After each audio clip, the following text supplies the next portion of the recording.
Welcome to Shaping the NYC Skyline, the podcast that explores the stories behind the buildings that shape our city. I'm your host, David Shamshovich, and I'm here with my co-host, Brenda Slukowski. Hey there, Brenda. Hey, David. How are you? I'm great. I'm having a great day. Good. We just recently spoke with David McCarty from Alloy Development. He was such a nice guy, and I loved his personality in general. Like, he's so funny. Down to earth. Yeah. I mean, it was just amazing to talk to him and also learn more about Alloy, which is, you know, developers really get a lot of guff for... Guff? Guff, that's a word. Guff. You've been using some words today that I'm like, I don't know that these are the contexts you should be using them in. Developers in New York City don't have the best reputation for having the public in mind. And Alloy seems to be in the business of making money and also making sure that they're contributing to the community where they're developing the property. They're focusing on few projects at a time.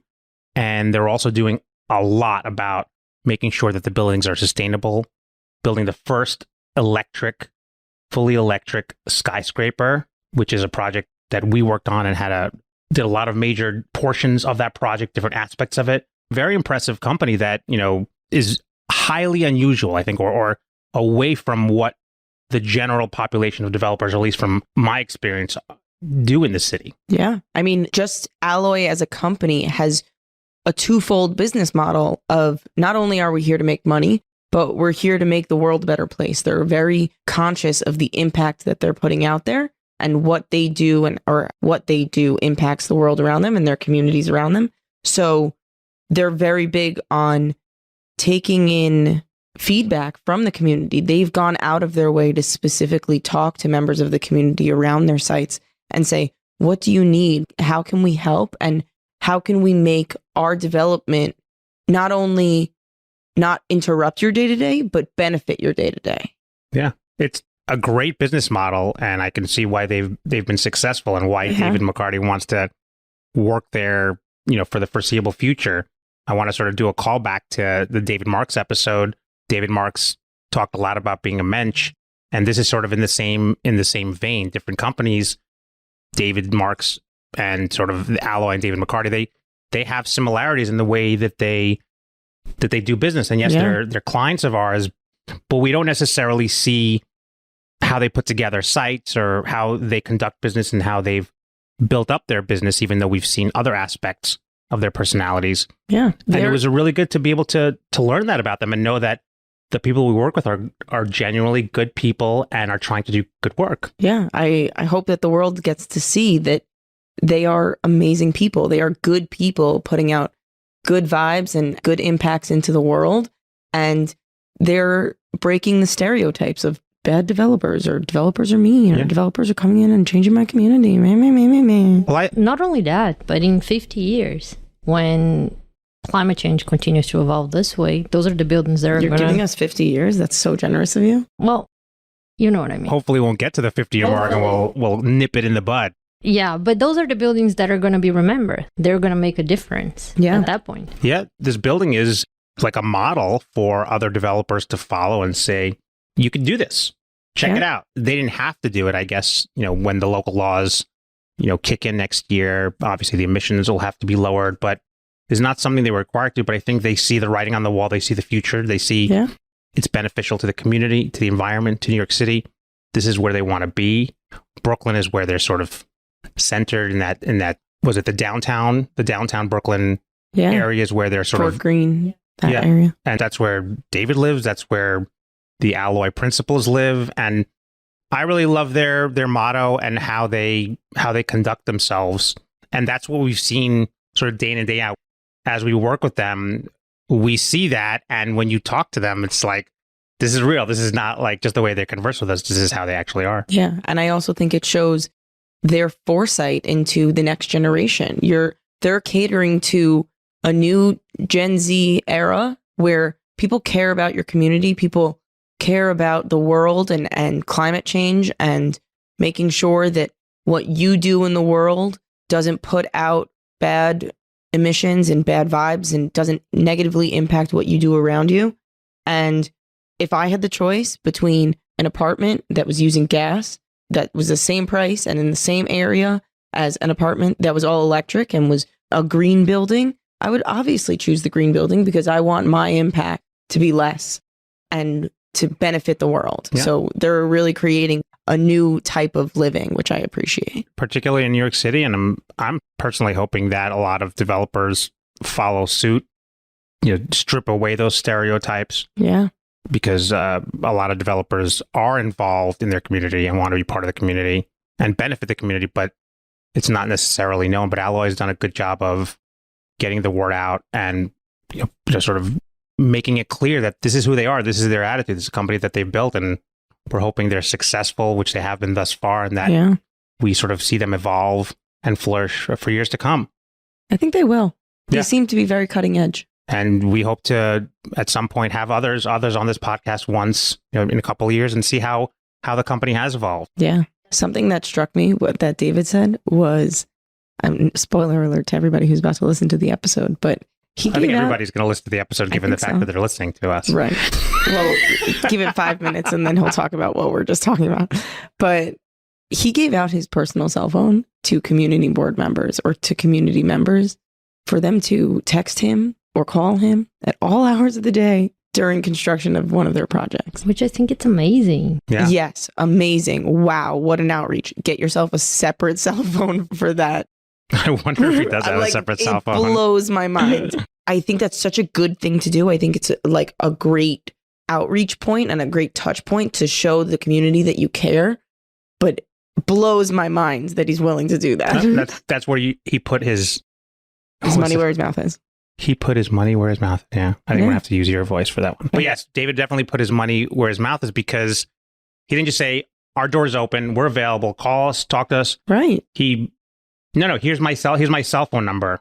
This is where I live. You can find me in the area. Incredible. This is where people are finding him where he's cutting his hair. And yeah, I've not really seen that. And he's a casual guy and a nice guy. And He's a great guy. yeah. And we really enjoyed his interview and love to work with him. I think our listeners are really going to enjoy him as well. I think so too. And, one more thing is I hope that for years and years to come, he's going to be shaping the New York City skyline. Shaping the New York City skyline. Thanks, David. I love when they put the name of the podcast in the podcast. That's how we do it. That's how we roll. And without further ado, here's David McCarty. Woo.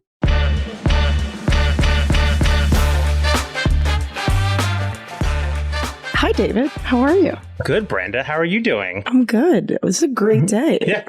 More sun outside than we've had, I think, in the last 2 or 3 weeks. It's just been torrential downpours. We have a very special guest with us today. A great guest, actually. Yeah. One that we know very well. We've been working with for some time on an amazing project that he'll, I'm sure, give us more information about. There's so many aspects. We probably could have an entire podcast just on this one project. Yeah. He's the vice president of Alloy Development, which is a boutique development firm in New York City. That's sort of a combination architecture development firm, and he'll talk about that a little bit. I don't mean to say combination. It's more like the development firm. They're all architects. It's a full service development firm. Yeah. And they're very specific in how they do things, and they have a very good methodology and a very good approach. So I'd like to welcome everybody, David McCarty. Ooh. Thanks. Good to see you guys. Yeah. Thanks for coming. Thanks for asking me to join. Yeah. I mean, you were one of the first names that I thought of when we decided to do this podcast and of interesting people that I've interacted with and people that I've been impressed with. And so That's so nice of you to say. You must not interact with that many people. See, this is why I had you. Why we wanted you on the show because of the sense of humor. Everybody you have to have a little bit of smiling sometimes. It's not all. It's true. Even though we do serious stuff, right? Yeah. When we do the podcast days, like these are always the days that kind of lift me up and be like, oh, it's going to be a good day today. Yeah. Well, you know what it's like, right? A lot of times you're involved in paperwork, and if you're doing meetings or, what you do is interact with the community, you could feel a little beaten down after that, particularly if things didn't go well. So yeah, for sure. To have a nice conversation is great. Well, I was excited to join because we work with you guys on a whole host of fronts, and the projects that we work on are really complicated, and Sidon seems to always have the expertise for each specific point of the development pipeline that we're working on. So it's been a great partnership. No, we greatly appreciate that. And, hopefully a bright future ahead despite what's happening in the state of New York and housing, which will improve at some point. Yeah, and we'll talk about that because we'll love to hear your thoughts. We don't want to hear our thoughts. Everybody's already heard our thoughts enough. Should we talk about 421A one more time? We will. I think we will talk about 421A, but you can't have a real estate podcast and not touch on 421A. Yeah, I think we've mentioned it in every single episode at this point. Love it. Yeah. You grew up in Georgia? I did. I grew up in the suburbs of Atlanta. Start from the beginning, huh? Yeah, really. What brought you this way? How did you make your way up the coast? You know, I think I grew up in like exurb, like Southern America, just like peak shopping malls and traffic jams. And my school was 12 miles away from where I lived, and it was 45 minutes stuck in traffic each way. And like, I just hated the suburbs. And I was like, I'm never doing this again. And I wanted to live in a big city. And so I always had my sights on New York. And it was just like a matter of time before I could make it happen. But it was specifically New York City. Specifically New York City. You know, it's pretty unique in America. There's no other like truly urban environment of this scale where you can like exist without a car and you don't have a house. And like, there's a lot of examples in Europe, but here it's pretty unique. So it was always the end goal. And when did you move to New York City? I moved so right after college, I did a Fulbright scholarship in Bogota, Colombia for a year. And then I was in DC for a couple of years. And then I was here after that. So it was like, you know, I was early 20s. Your father was a general contractor, and I assume that's where you got some of your influence. Yeah, the same. My dad, for 40 years, had a very small construction company where he built restaurants. And it was my first job when I was in high school. It was my brother's first job when he was in high school. My sister worked at the office doing the books. Like, it was just being around construction. I initially thought I wanted to be an architect because I had spent so much time with him on the construction sites and just really was fascinated by it. And like so much of the built environment and my interest in how a building gets built came through that exposure. Did he let you do some cool stuff like pour concrete, or like what kind of things did you Have you ever driven a forklift? So he very much took the opinion that if you were starting out, you started at the lowest rung on the totem pole. So fair. I was a day laborer on a P.F. Chang's ground up development in Alpharetta, Georgia for my first job when I was like 14 years old. And I just would mess up all the time. So like one day, I remember like a month into the job, this guy pulled me aside and he was like, "Hey, look, I know you're the boss's son. I'm not supposed to say anything, but you can't fill up the water cooler with the hose because it just tastes like hose. Like you just can't do it." And I was like, "Why didn't you tell me a month ago? Everybody on the job site hates me." But like, no, I mean, I started really bottom of the totem pole, and just like for a few summers, it was grueling, like super hot. So it's a no to the forklift. It was a no to any sort of, I would have been horrible with a forklift at 14. I think that's a really good mentality that your dad had to make sure that you had some humility. Oh, yeah. And that you weren't the boss's son. Yeah, exactly. I mean, you kind of always were, but like it was helpful to start really like at the basics of like, this is what it's like to be on a construction site. And I assume you had a pretty close relationship to your dad because many people don't want to work for their parents, whether they're 14 or not. I'm very fortunate in that respect. Both. He was a great influence and we have a great relationship. And so that's why I think I enjoyed construction and building so much, because I wanted to be like him. You really learned from the ground up. Yeah. There you go. Thanks. I thought Brenda was going to say the name of the podcast. I'm waiting for my moment. We'll have it. It'll happen. And every episode we try to mention the name of the podcast because nice. Yeah. So we try to do that. But do it subtly. Do it subtly. Yes. It has to like flow in conversation. It's got to be organic. Otherwise, it's not going to work. Otherwise, it's like forced. It's like not worth it. Exactly. Though you do change your voice every time. Our followers know our authenticity. So like we don't want to like Well, Brenda's fighting off a cold. Right. You can kind of tell. It's a fun industry. Construction's super tough. I mean, real estate's tough for different reasons, but it's all part of the same game, which is like, how do you build a building? And we live and exist in buildings all the time. They, over time, have gotten so much more complicated, like the systems and how they get put together, the number of different trades, the specialization of the trades. And it's super fun. I think that's extremely interesting because I really like when someone has this past where they connect it. Yeah. What was your sort of next stop on this journey to? So I always thought I wanted to be an architect. And then freshman year in college, I took an urban planning like seminar class, which I didn't even know what urban planning was, and kind of stumbled into it and had a great professor. This was at University of North Carolina in Chapel Hill and learned what urban planning was, which at the time it felt like it was architecture, but like zoomed out one level. And so instead of focusing on specific layouts and where do you put the kitchen and what color is the paint and how do you pick the tile, like it was how do people coexist in an urban context. And that just was super interesting to me. And so I really geared all of my studies from that point on in urban planning as much as I could. And yeah, that led me to Bogota after school as well. But you got actually a Bachelor of Arts in Environmental Studies. Undergrad, you couldn't major in urban planning at UNC. So I did an environmental studies, which you could do a bunch of crossover courses. And then I took as many of the graduate level planning courses as I could. So did the environmental studies, did they revolve around planning or is it just general environmental? You could like pick a track. And I think the track, I forget specifically, but it was like built environment oriented. So it was transportation systems and density and urban sprawl. And, you know, a lot of the, like it was that flavor of it more than the science oriented ecology side.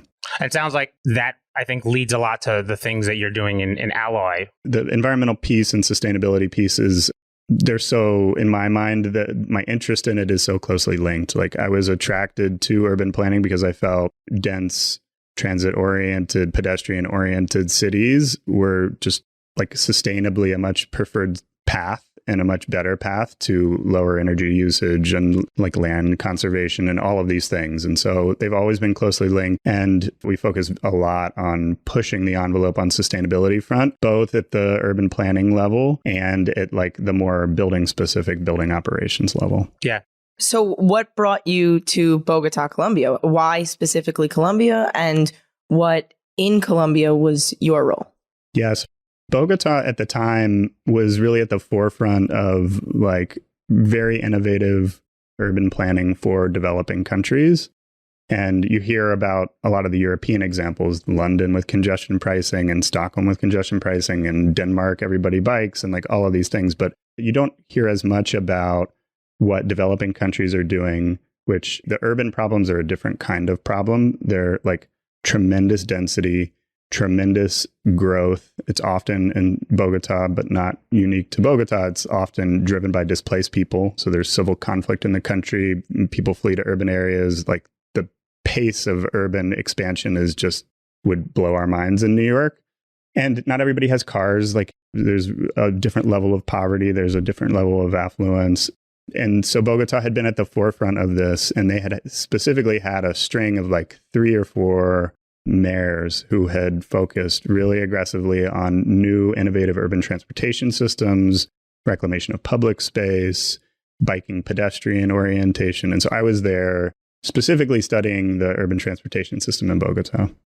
Very cool. And did you learn anything new that you've now brought with you to Alloy and their sustainability and building and designing new projects? Yeah, I mean, I think there were so many like takeaways that if I worked for the mayor, I would like love to explore more. I mean, Bogota was famous in part because of the large bus rapid transit system that they built very quickly and very cheaply. It's called Transmilenio, and it was at the time, and I assume it still is, the largest bus like rapid transit system in the world. It moves a tremendous number of people at a really cheap, like an efficient way to do it. So that was a huge thing. And then the urban public, like just reclamation of public space in general and taking cars, off the street and creating plazas and public space, expanded sidewalks, that sort of stuff. We've implemented some of those strategies at Flatbush, which have been really fun. Very cool. Yeah, I've noticed a lot of juxtaposition between the background, even if it's sprinkles, that there were a lot of things that sort of are permeating your current career from your background. I think that's very interesting. You're sort of these building blocks that not everybody has, right? A lot of people have a lot of zigs and zags. It seems like a lot of building blocks, and I know it wasn't on purpose. No, I wish I could say that it was. But I think the through line is there, which is I've always been really interested in how people coexist in space and like how cities work as these organic creatures and ways that we just kind of set the rules under which the organic like hive happens. And all of that stuff is really interesting to me. Yeah, I mean, it shows too. Yeah.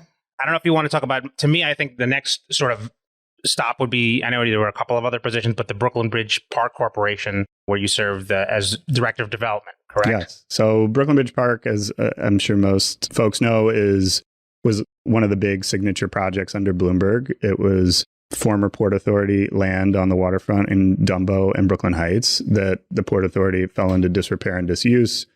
The Port Authority was going to sell it to the highest bidder for real estate development. The community rose up and said, we want a park instead.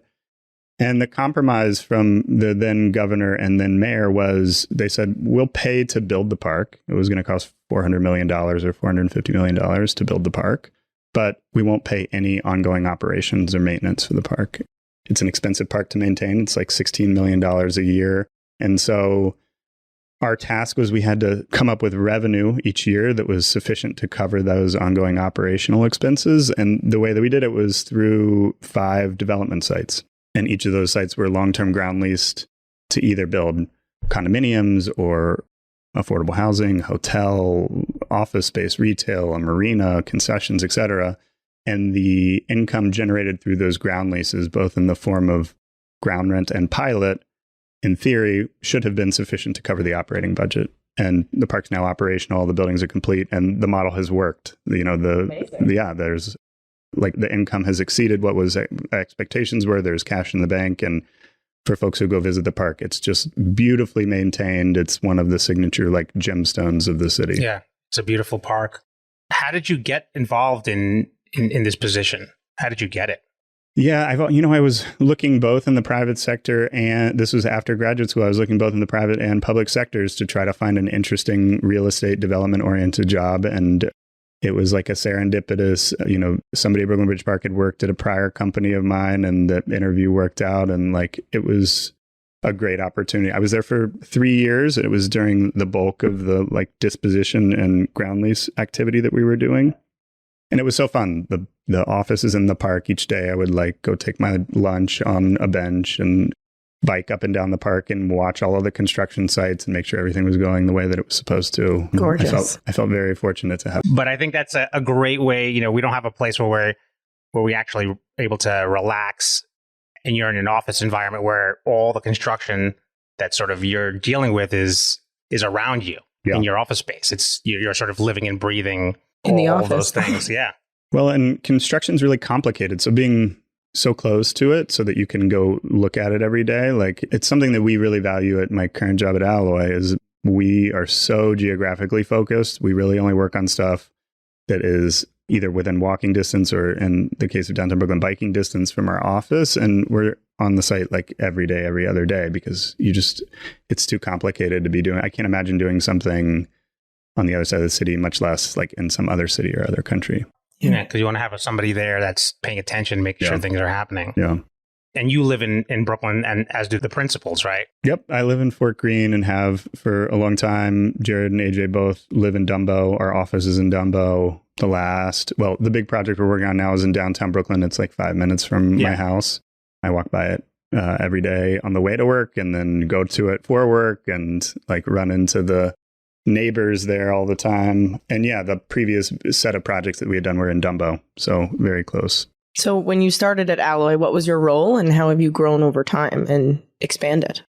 Yeah, I mean, I've been at Alloy now for 8 years and the company has continued to just like grow and grow and grow. It's now 17 years old. The actual staff numbers haven't changed that much, but the scale of projects that we worked on have changed a lot. I think the big change is, previously the early work was like individual condominium projects, and we started on the High Line, and there were a couple on the High Line, and then mostly focused in Dumbo. And over the last 8 years, the scale of what we're working on, and the complexity of what we're working on, and the public sort of exposure of what we're working on has just increased and changed quite a bit. Most notably the Alloy block, which was formerly known as 80 Flatbush, that went through this big rezoning. That's been like, it's a very complicated project. The scale is very big, but it's also just been much more public oriented because it went through this big public entitlement process. Is that the first project that you worked on at Alloy, or were there other projects sort of that you had your hands in before that? That was the first one because we started acquiring sites in 2015, and it was a weird block that had like a pawn shop, a methadone clinic, a kickboxing studio, a check cashing place. Like it was Seems like a one-stop shop for a fun afternoon. Yeah, no, it was like 6 or 7 different parcels. There were a bunch of different ownership. And when we started the acquisition and assembly, there were 2 New York City tenants that were in buildings and still had term left on their lease. So really from day one, when I started, it was trying to finish the assemblage on the block, which was took a long time, as you could imagine. And then pretty soon after starting was when we had preliminary discussions with city planning about a potential rezoning opportunity. And so my job was really to shepherd that rezoning, the environmental analysis, all of the zoning work through the successful rezoning, which we completed in 2018. How did that first parcel get identified? Yeah, it was publicly listed through like Jones Lang at the time, and it was just a weird site. Like it was on Flatbush Avenue next to Atlantic Terminal, so like A+ on location, but it was not the full block. It was 2 different parcels that had somebody else in the middle. They were ground leases, which a lot of people are turned away from.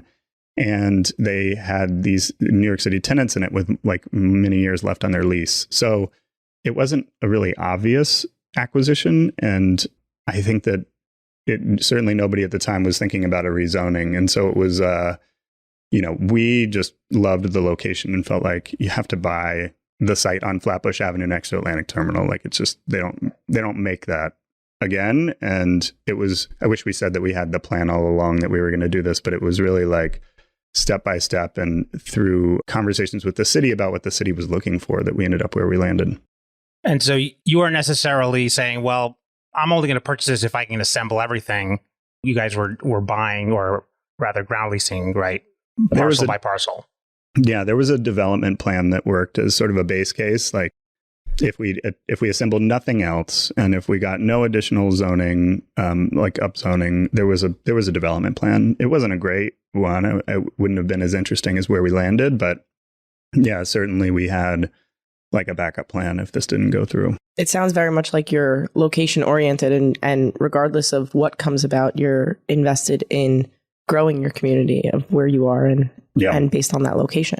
I mean, there's sort of 2 things that I think have been the most key to Alloy's success over time. We've been around for 17 years. We've never lost money on a job, which is really hard to do, and we've weathered a bunch of cycles. And the 2, I think, primary reasons that we have achieved that success, and also knock on wood, you never know what happens in the future, but one is that we're like super geographically focused, as I was talking about. So if we get a call from a broker that's like, I got something on 34th Street, you want to check it out? Like, I'm like, no, I actually don't know Midtown that well. Like, it's fine. Or I have something in the Bronx. It's like, no, we pass. There's a handful of neighborhoods, and that's really where we focus. We know a lot of the landowners. When property becomes available, we pay really close attention to it. And the other thing is we only work on 1 or 2 things at a time. So we're an office of like 20 people, but everybody is working on a project. And so there's like a tremendous amount of principal time. There's just a tremendous amount of like risk mitigation that's just ongoing, even as the project gets financed and starts construction. The other thing that really impressed me about One Flatbush is that it's the first skyscraper to be electric. Yeah, it's 100% all electric. It's the first all electric skyscraper in the city. And we're also working to try to ensure that it's sourced with 100% renewable energy. And both of those were like super important to us. And we the all electric nature, we sort of stumbled into it. But this is a good example of risk mitigation. So at the time when we were getting ready to start construction, you may remember National Grid had this like gas moratorium. They were trying to get a controversial pipeline passed, and as a way to like flex their political muscle, they essentially said, we're not going to do any new gas connections.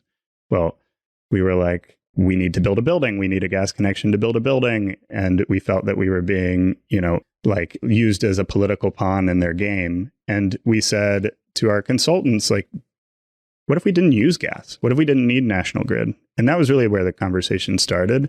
And the more we spent time thinking about it and understanding the sustainability implications, understanding the potential impacts that Local Law 97 would have on it, it just became really provocative. It wasn't obvious, but it was provocative.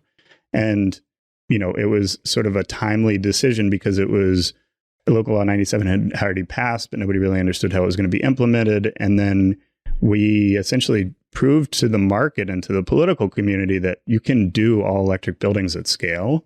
And that then led to the proposal and then successful banning of new gas connections in New York City. And same thing at the state level that the governor just passed in this most recent budget cycle. And we were super active in those two campaigns and, get excited about being able to push the real estate industry in the right directions on things like sustainability. And I think that's rare. The development community is not known for its progressive nature.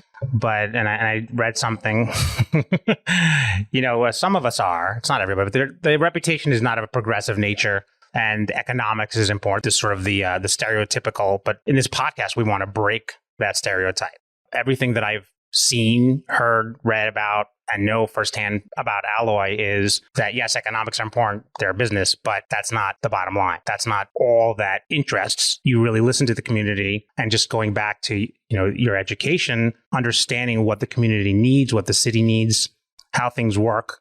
Those things are very much at the heart of this company. Yeah. I mean, it's not surprising that the real estate development community has a reputation issue in New York City. They're not beloved. And it's not because they've had bad PR people. It's because they have often taken positions that are counter to what we need as a city. And there's a bunch of examples of that. There are people that do a really good job and really push things in a progressive way. And, I think we try to be more in that vein, which is yes, we believe that the city needs to build. We're in a tremendous housing crisis. We need way more construction, way more housing delivery than we currently have. And we need to set up the incentives to do that correctly. We're also in a climate emergency, and we need to treat it like a real climate emergency. And so, some tremendous 60 or 70% of the carbon emissions are associated with building operations. We have a responsibility, and I get it that it's not easy, and I get it that it's expensive, but part of the reason that we have this reputation issue is because people see us not trying to solve problems in a way that we as a society really need to solve. Yeah, and I think that's to me why Alloy stands out so much, because it's trying to break that mold. Yeah, I mean, our mission is to make Brooklyn beautiful, equitable, and sustainable, which is lofty and sounds hard to do. The beauty side is we're all architects. We spend a tremendous amount of time paying attention to and caring about the end product, and that it actually has real aesthetic, high standards. The sustainability side is pushing the envelope everywhere we can on energy efficiency, renewable energy sourcing. And on the equity side, it's about, trying to find ways to expand this incredible economic opportunity to people that don't traditionally have access to it in New York City. So jobs, local hiring practices, MWBE participation practices, affordable housing development. That's the goal. We don't always get it right, and there's plenty of things that we could do better, but the goal of the company is not to make money. Yeah. And I think that dual business model is really what sets you apart in the industry and makes you one of the leading sustainable developers out there. It's also really fun. These are fun problems to try to solve. Yeah. We have tremendous resources. When you go to build a $300 million building, you get tremendous consultant and engineering knowledge around the room. And so it's really a privileged position to be in, to say how do we tackle these problems? They exist because they're hard. If they were easy to solve, we would have solved them. So it's also really fun. It allows you to kind of stretch creatively and think of different solutions. Do you have something that you can think of that recently you've stretched your creative muscles to try and solve a sustainability problem? Yeah, I mean, one of the ones right now is trying to source 100% renewable energy to the building and trying to do that locally sourced. So New York City's grid is they call it brown. It's very dirty. Some 80-90% of the electricity that we plug into on the walls in New York City is generated from fossil fuels, gas, and heating fuel oil. And so we need to green the grid in New York City. And it's hard to do that because we have limited rooftop space, and, you can't really do tremendous wind power in the city itself. And there's some big projects that are happening, whether it's offshore wind or some of the transmission lines that they're bringing in from Canada, that'll change that. But we are trying, and we're getting really close to having sourced a very large community new solar electricity that's added to the grid that's in New York City in Con Ed Utility Zone J, that we would then have a subscription agreement to, and the building would operate off of that clean renewable energy. Very cool. And would other buildings be able to utilize that service as well? Yeah, I mean, the community solar is a program that exists by law in New York City, so anybody can do it. It's tricky to get projects of scale. As you can imagine, there's only so many rooftops at like JFK, and it is tricky, but these are the kinds of things that we're going to need as a city to move the grid from its current state to a 100% renewable state. And is the hope that this building will serve as this role model for perhaps other developers, the city, and other people that are building? Yeah, we would love that. And, we've done a tremendous amount of, our peers have toured the property. We've talked to peers that are considering going all electric. The goal is that we, as an industry, all start really innovating on the sustainability front, and that we're all able to really build off of each other and find new solutions to the problems. I think you're 100% right. The emissions are a huge problem. I think it's very costly and difficult. It's onerous on existing, especially on older buildings. And it's a problem that needs to be solved, because no matter how much it costs, because the world is priceless. You can't put a value on it. We only have one. Yeah, there is no planet B. No, you hear a lot of people talk about it's just very costly and difficult to retrofit existing buildings. And I'm not going to say that it's not. Nobody said that like solving climate change is going to be some easy thing that didn't cost money. I think all of the research has shown that it's an investment that will pay like tremendous dividends if we do it. And so it's about trying to find the cheapest and quickest and easiest solutions to solving the problem, not about kicking the can down the road. Yeah. So there are lots of interesting things to talk about the Alloy block. One of the things that I wanted to focus on is how the partnership came about with the New York City Educational Construction Fund, and sort of what was the onus for that? How did that come about? Yeah, so we were trying to assemble this block, and the block was 2/3 privately owned and 1/3 publicly owned. There was a piece of the block that was a New York City public school owned by the Department of Education. That was the Khalil Gibran International Academy, which is the first Arabic language public high school that we had in the city. And it's a high school that is like a very interesting school, and they're in an 1800s building that was built as an elementary school. So the hallways are like 3.5 feet wide. And there's like, when classes change, you have these 6-foot tall high school students. Like, there's no gym, there's no cafeteria. It was just tremendous, like underserved facilities. And so we approached the city initially saying, hey, you have unused air rights. Can we purchase your unused air rights? And the city came back to us and said, actually, we don't want to sell you our air rights. We have much bigger needs. We want a new facility for the Khalil Gibran School. They deserve an actual real high school. And there's been so much new household formation in downtown Brooklyn that we need a new elementary school. And that's where the conversation started. And the Department of Education has this really like interesting branch. It's called the Educational Construction Fund. It's a state benefit corp. It was started in the 70s, and they have this unique model where they have bonding capacity, and they can float bonds to build new public schools in New York City. That requires no use of like the New York City capital budget. And then they also are able to ground lease air rights to private development and use the proceeds from the ground from that ground lease to pay the debt service on the bonds. So that's the model, and that's conversation started way back in like 2016 with the city. We went through a rezoning together. We were co-applicants on the rezoning for the block. And we're now like 2 years into construction on those 2 new public schools. They should be complete in less than a year, and they'll open in the fall of the 2024 school year. Wow. That's amazing. Was it easier to go through the rezoning process with the city as a co-applicant, just procedurally? Oh, yeah. I mean, it helped procedurally because the executive director of the Educational Construction Fund is a like very successful and well-respected person in the administration. And so she was able to really make it a priority project first and foremost. But I think more importantly, it made the messaging around the rezoning really clear. Like, right. People are often asking, why are you giving this private developer all of this additional like air rights that they didn't necessarily buy at the beginning? That feels like a free giveaway to a private player. In this case, the story was very clear. We're pursuing this rezoning. In exchange for getting this additional density, we're delivering 2 new public schools to no cost to the city, and a bunch of other public benefits, 200 units of affordable housing and a cultural institution and a bunch of other things. So it was why we were ultimately successful in the rezoning. And obviously, those things take up some of those air rights. It's not like you're getting a windfall. Yeah. Right. No, I mean, the truth is in New York City, we have like the housing crisis means that we need new housing of every kind. We tremendously need affordable housing, but we also need market rate housing. We need market rate rental housing. We need market rate condominium housing.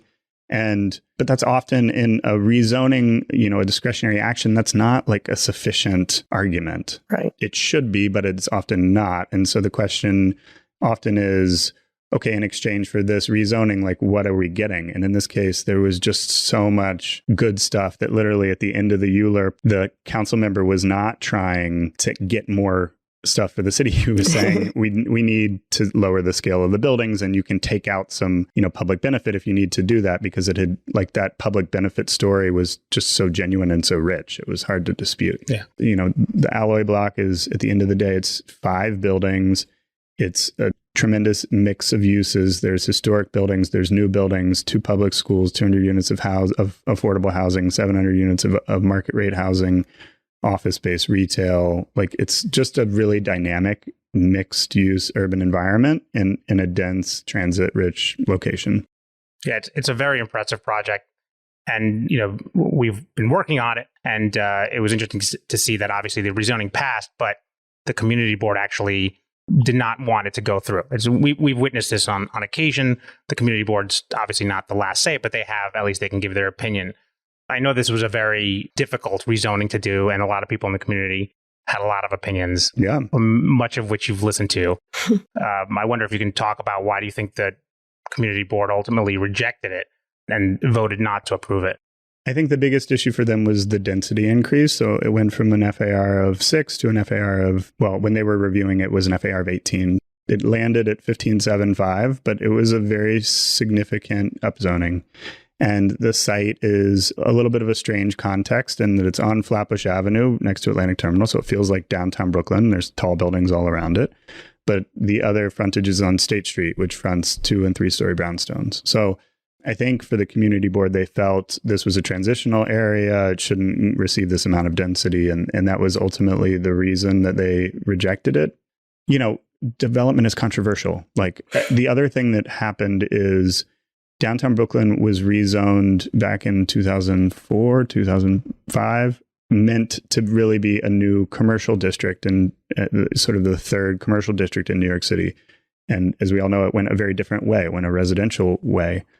Almost all of the new development that has happened in downtown Brooklyn has been as of right. So people were never asked their opinion on it. And this was one of the first discretionary downtown Brooklyn rezoning. So I think a lot of the pent-up frustration about the changing skyline in downtown Brooklyn got focused specifically on this discretionary process. It looks like the community board didn't enjoy this shaping of the New York City skyline. That was a good use. That was a very good use of it. Thanks.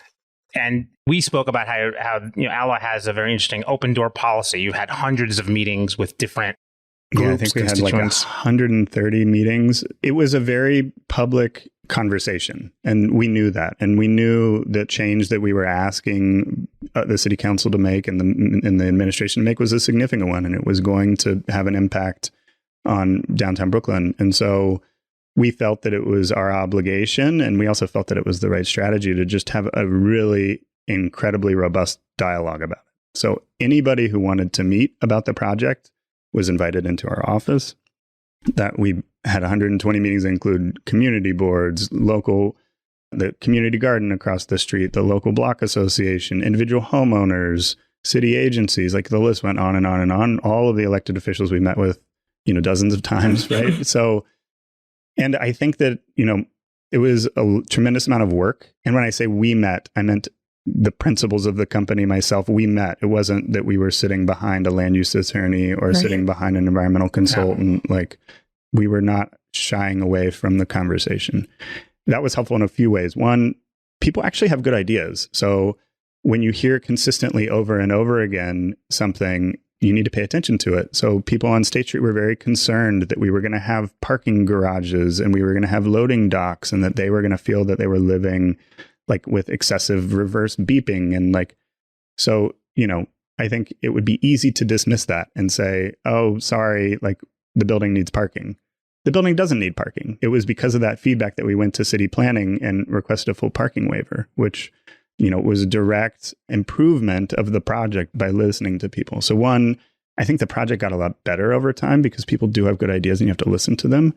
And two, it served as like a pressure release. People often want to feel that they're part of the process. And if you don't have public meetings and if you don't actually sit down face to face with the developer, the principal of the company, with the person who's going to be impacted by it, it can just build up this tremendous pressure that like can derail a rezoning or, have unintended consequences. If there's going to be a major multi-year 1 million square foot building that gets built across the street from them, they deserve to talk about it and be able to voice their opinion on it. I think that's a good outlook also. Your openness to discuss it really, like you said, like it's a pressure release that it calms the conversation. Yeah, and it didn't stop at the rezoning. I mean, so as is typical in a large rezoning, we successfully approved at City Council that opened the Article 78 window on the 119th day of the Article 78 120-day window.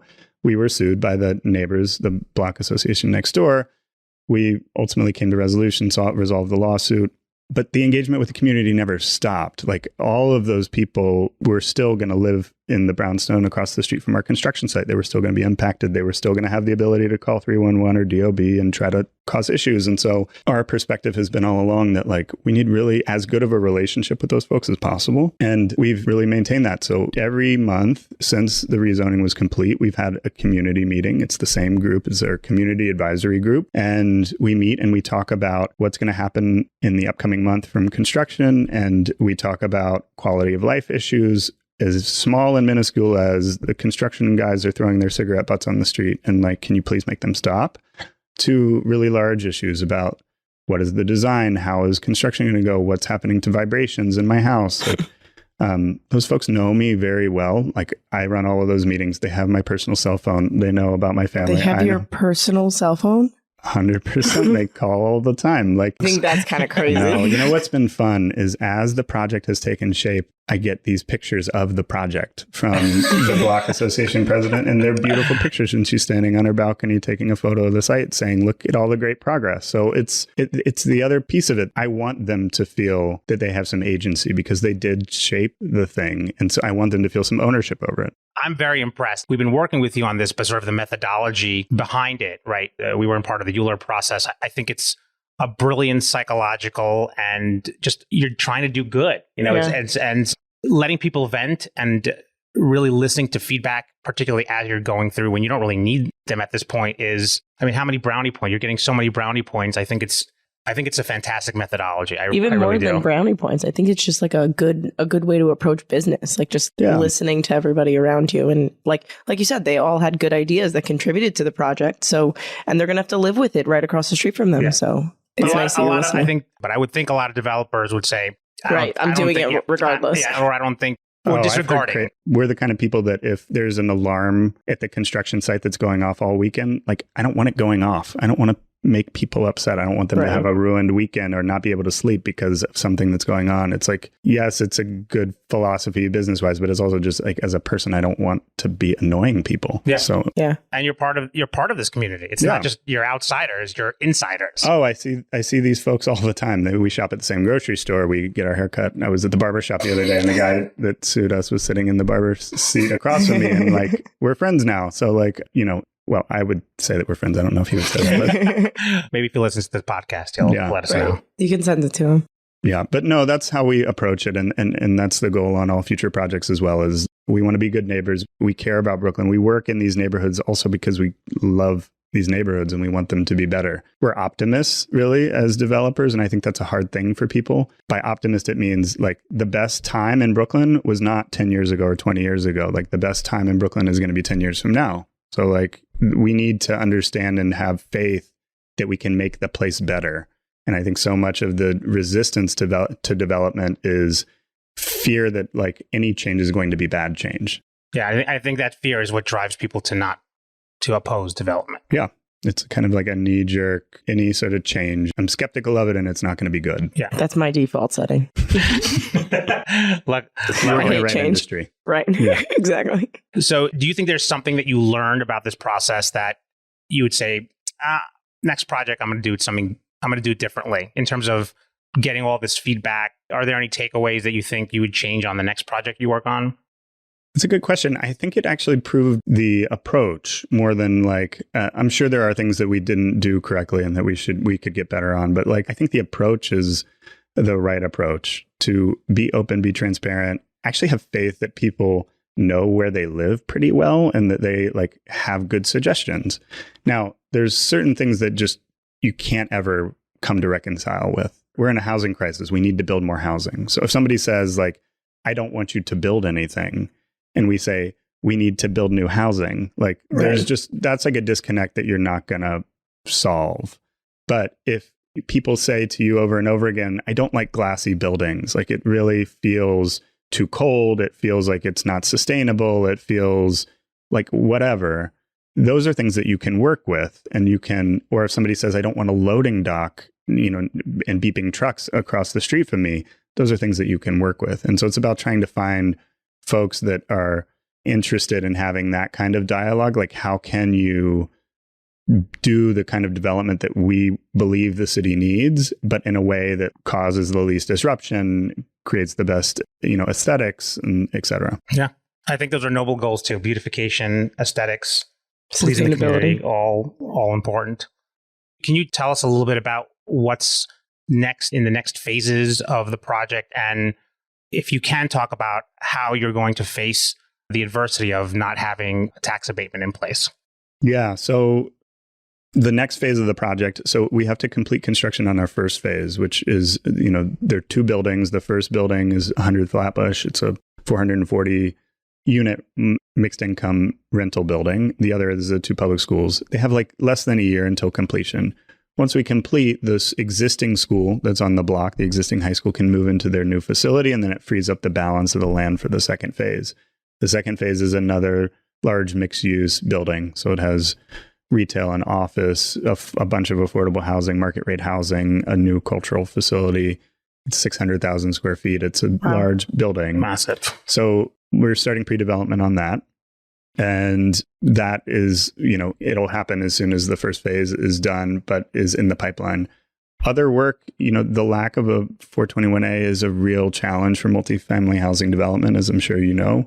And so we're looking at sites that either have a longer, pre-development timeline horizon, either stuff that requires another rezoning or stuff that has built-in, pilot structure, or we're looking at stuff that's condominium development, which is, it's part of what is the real problem with the lack of 421A is there's going to be just way less development, period. And the development that happens is going to have to be condominium development because market rate, and mixed income rental is just not going to be possible. Right. Yeah. And that's the trend that we've seen. Just condo work is a lot of people are doing condo filings, and new filings for rental buildings are either down or non-existent. Yeah. From what I've seen. Yeah. It's really unfortunate for the city because we're in this tremendous housing crisis and we've just taken the tap of new housing production and just turned it off. Yeah. It's really unfortunate.